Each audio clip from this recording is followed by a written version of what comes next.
Partir à l'école aux États-Unis, c'est le parcours du combattant.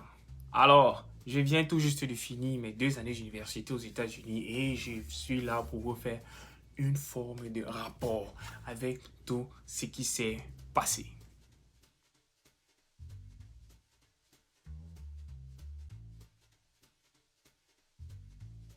Salut à tous, mon nom est Ulrich et bien sûr, je vis aux États-Unis. Bienvenue sur ma chaîne où je partage mon expérience aux États-Unis et tout ce qui se passe aux States, quoi. Donc aujourd'hui, je vais vous faire un bref rapport de mes 2 années universitaires aux États-Unis en tant que... J'ai commencé en tant que immigrant avec un statut de Green Card Lottery. Et actuellement, je suis citoyen américain, bien encore, je détiens le passeport bleu. Hein. Comme d'autres personnes le disent souvent, je détiens le fameux passeport bleu. Vous allez savoir comprendre pourquoi est-ce que je ris dans une vidéo que je vais faire uniquement sur ce passeport. Alors, bien vouloir rester scotché sur cette vidéo où je vais vous faire un bref rapport de mes 2 années universitaires aux États-Unis. Alors, restez scotché. Alors, tout a commencé quand je suis arrivé aux États-Unis. Je vivais d'abord dans l'État de Californie, bien sûr, et ensuite j'ai changé de trajectoire, quoi. Pourquoi est-ce que j'ai changé d'État?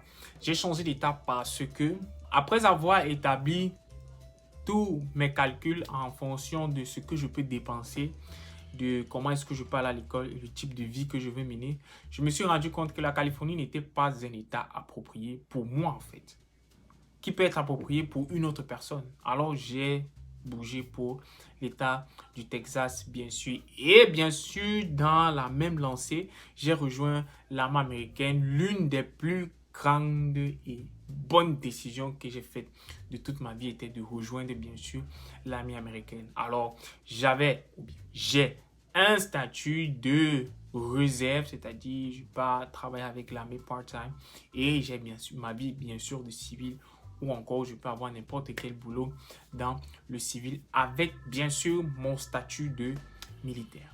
Alors, j'ai pris la décision de partir, de commencer d'abord au Community College. Pourquoi est-ce que j'ai choisi le Community College? Parce que, l'école au Community College est moins chère, surtout dans l'État du Texas. Il y a une petite discussion que j'avais eue avec un ami qui est resté en Californie. Je lui ai dit, il y a eu un semestre, j'ai eu 21 crédits et j'ai payé moins de $2000. Je n'ai même pas payé $2000. C'est mon financial aid, c'est-à-dire l'aide que l'État me donne qui a payé ça. Donc, et l'argent était encore resté, je me rappelle.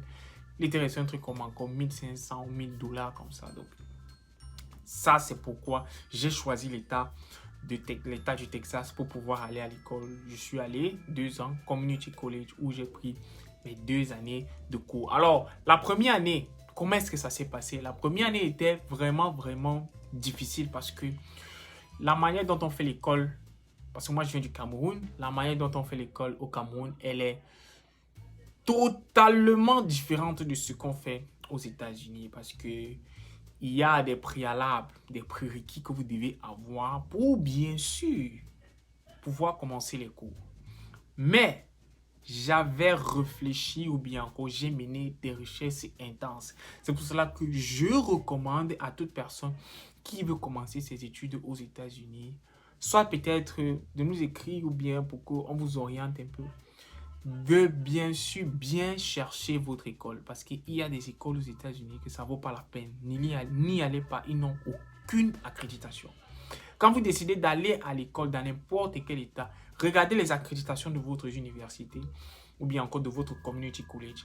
Regardez les transferts, c'est-à-dire que quand vous partez dans un community college, il est important pour vous de savoir déjà au moins 3 universités où vous pouvez transférer avec ce que vous faites dans ce community college. Une fois déjà avoir regardé toutes les accréditations de votre community college, maintenant vous choisissez l'école où vous devez partir. Et généralement, quand vous arrivez d'un autre pays ou bien avec un autre diplôme, ils vous font passer ce qu'on appelle les tests de placement. Ces tests de placement se font pour déterminer votre niveau ou bien encore pour savoir à quel endroit est-ce qu'ils vont vous mettre.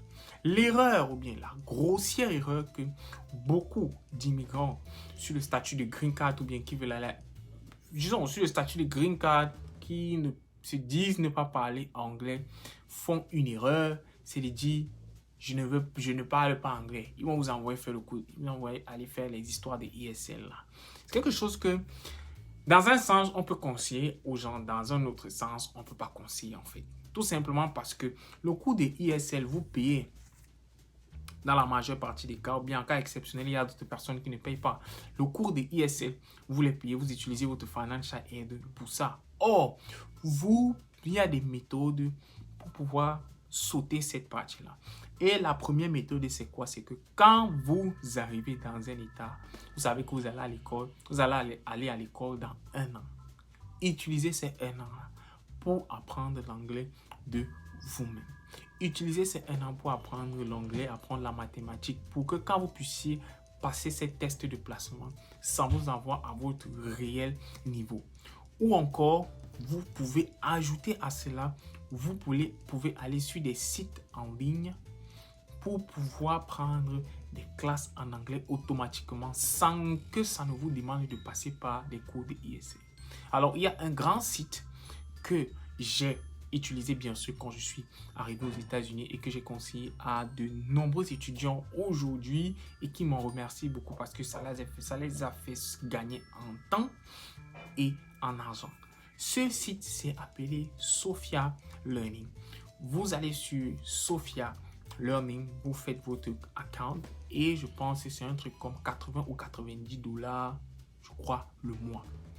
Et dans ces 80 ou 90 $ le mois, vous pouvez prendre autant de classes que vous pouvez pendant ces 90 jours ou bien pendant ces 1 mois que vous avez payé 90 $. Faites le calcul. Vous payez votre account sur Sophia de 90 $. Vous prenez 4 classes, voire 5 classes, si vous avez la force, sur Sophia, qui font l'équivalent. Si chaque classe fait 3 crédits, vous en prenez 4, ça va vous faire 12 crédits que vous allez payer à 90 $. Regardez le nombre de temps et d'argent que vous gardez quand vous allez sur Sophia. Et ce qui est bien, c'est que quand vous allez sur Sophia, Sophia vous dit déjà toutes les universités, ou bien encore tous les community colleges avec lesquels ils sont associés. N'allez pas sur Sophia et prendre un cours ou bien aller vous payer votre abonnement si l'université que vous voulez partir ou bien le community college où vous voulez partir n'est pas accrédité par Sophia. Et généralement, Sophia fait des cours simples, des cours comme anglais, la mathématique simple, la statistique simple, l'économie simple, les 2 cours sur l'histoire des États-Unis, un cours sur l'art, un cours de sociologie, un cours de psychologie, un cours de philosophie. Tout cela sont dispensés sur Sophia parce que ce sont des classes qui ne nécessitent pas un haut niveau à l'université. Ce sont des classes basiques que généralement on prend à la première ou bien à la 2e année à l'université ou bien au community college. Pourquoi ne pas utiliser cet outil-là, ce site web-là qui est accrédité dans beaucoup d'universités aux États-Unis pour pouvoir avancer rapidement? Et encore, ce site va vous aider dans quel sens? Dans le sens où quand vous allez aller à l'université ou bien quand vous allez décider d'aller au community college, vous n'êtes plus ce qu'on appelle un freshman, c'est-à-dire c'est votre première fois d'aller au collège. Non, vous n'êtes plus sur ce statut-là. Ça veut dire qu'il y a beaucoup de choses que vous n'allez plus faire et qu'une autre personne qui n'a pas eu cette information-là va faire, il va perdre son temps et son argent, aller faire les 1 an et demi, faire les ISL et tout. Vous ne faites plus ça. La recherche, l'information et le travail. C'est ce que moi j'ai fait. Parce que mon degree, c'est-à-dire quand toutes les classes que je devais prendre à l'université, je devais les faire au community college. Je devais le faire en 2 ans et demi, non, 3 ans.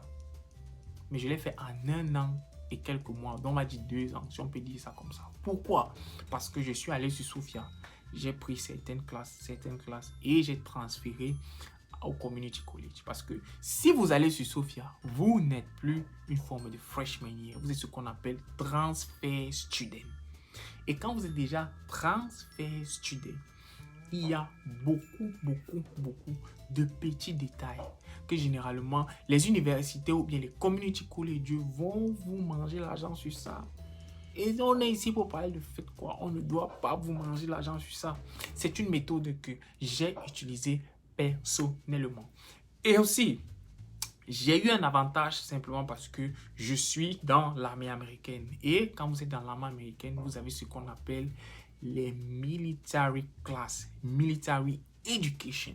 J'ai utilisé mon military education pour transférer à l'université et aller continuer simplement mes études sans toutefois passer par le test de placement, sans toutefois passer par le test de ESL. Tout simplement pourquoi? Parce que j'étais un transfert student. Je n'étais pas un freshman ou un new machin truc student. J'ai utilisé toutes ces méthodes-là et ça a marché. Ce qui a fait en sorte que quand je suis arrivé au community college, il y a beaucoup de classes, je pense, il y a 7 ou 8 classes que je n'ai pas pu prendre. Ce qui m'a fait, bien sûr, comme je le dis, économiser en temps et en argent. Ce qui m'a fait entrer d'emblée dans mes cours de spécialité. Ou bien sûr, c'était difficile au début. La première année était vraiment compliquée. Mais j'ai utilisé les ressources à ma disposition. Dans une autre vidéo, bien sûr, je vais vous donner les différents sites et les différentes applications pour pouvoir vite faire ses devoirs à l'école. Vite fait, je reprends encore, vite faire ses devoirs à l'école. Parce que pour ceux qui regardent cette vidéo et qui sont actuellement au collège, bien ceux qui sont à l'école, vous allez vous rendre compte que l'école aux États-Unis n'est pas difficile. L'école aux États-Unis est hyper stressant. C'est super stressant parce qu'on vous donne les devoirs ici, là. C'est la magie. Il y a les devoirs chaque jour. Et quand vous ne faites pas les devoirs, ça ne fait que diminuer votre note. Il y a 3, 4, 5 sites. 3 sont payants, 2 sont gratuits. Où vous pouvez faire tous vos devoirs généralement. Si un devoir, on dit qu'on doit le faire en 3 jours, vous le faites en 1 jour. Tout ça. Si on dit, donc, nous allons bien sûr faire une vidéo là-dessus parce qu'elle est assez, je vais assez détailler les éléments à l'intérieur. Nous allons bien sûr faire une vidéo qui en parle. Alors, ma deuxième année maintenant au community college, c'était où je faisais mes matières de base, mes matières de spécialité. Comme moi, je suis primaire, je fais dans la biologie et la concentration génétique et moléculaire. Pendant donc ma deuxième année, où je faisais des cours comme génétique, microbiologie ou encore ces différents trucs là, des choses peut-être que vous avez fait au Cameroun, que j'ai peut-être fait au Cameroun il y a des années de cela bien sûr. Ce qu'il faut remarquer, c'est que c'est pas difficile. Pour moi, ce que j'ai trouvé le plus difficile au community college pendant ma deuxième année quand je faisais mes matières de spécialité, c'était le laboratoire. Parce que aux États-Unis, la science n'est pas infuse. Hein. Ce n'est pas quelque chose qu'on fait la théorie. On reste tranquille. Il y a la théorie. Dès que vous finissez de faire la théorie, vous partez au laboratoire pour reproduire exactement ce que vous avez fait dans le livre. Et ça a été une partie de mon apprentissage qui a été vraiment difficile parce que d'où je sors, on ne faisait pas ça. Le prof vient de dire que homozygote et hétérozygote, c'est monté, c'est descendu, on a fini avec. Mais quand j'ai fini de faire ça en classe, je suis rentré au laboratoire et moi-même de mes yeux, j'ai vu au microscope, voilà hétérozygote, voilà homozygote, comment on fait les croisements et tout.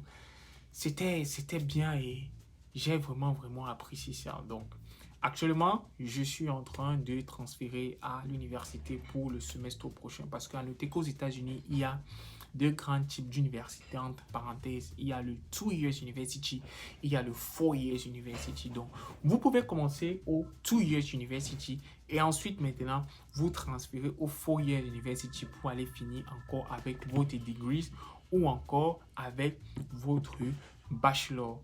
Donc, en gros, c'est ça. Les 2 années ont été cool. C'était super intéressant. Et aussi, il y a quelque chose que vous devez savoir aux États-Unis, c'est que quand vous partez à l'école, on ne part pas à l'école pour partir à l'école. On part à l'école pour avoir de bonnes notes. Et les notes ici sont classées de 0 à 4. Et on appelle ça le GPA, General Point Average. qu'on détermine par crédit parce que chaque classe aux États-Unis est classée par crédit. Je pense que nous allons faire une vidéo claire qui vous explique les crédits et le GPA. Mais il faut savoir qu'aux États-Unis, on ne part pas à l'école pour partir. On part à l'école pour avoir un GPA qui doit être supérieur ou égal à 3 sur 4. Si vous avez moins de 3 sur 4, ça veut dire que quelque part, vous faites quelque chose qui n'est pas bien. Soit vous n'êtes pas concentré, ou bien soit vous êtes concentré, mais vous n'avez pas les différents éléments, les différentes méthodes que bien sûr les Américains, les Indiens, les Chinois ici, tous utilisent pour avoir des excellentes notes à l'école. Alors, merci d'avoir regardé la vidéo et nous nous revoyons pour nos prochaines séances. Ciao, ciao la famille.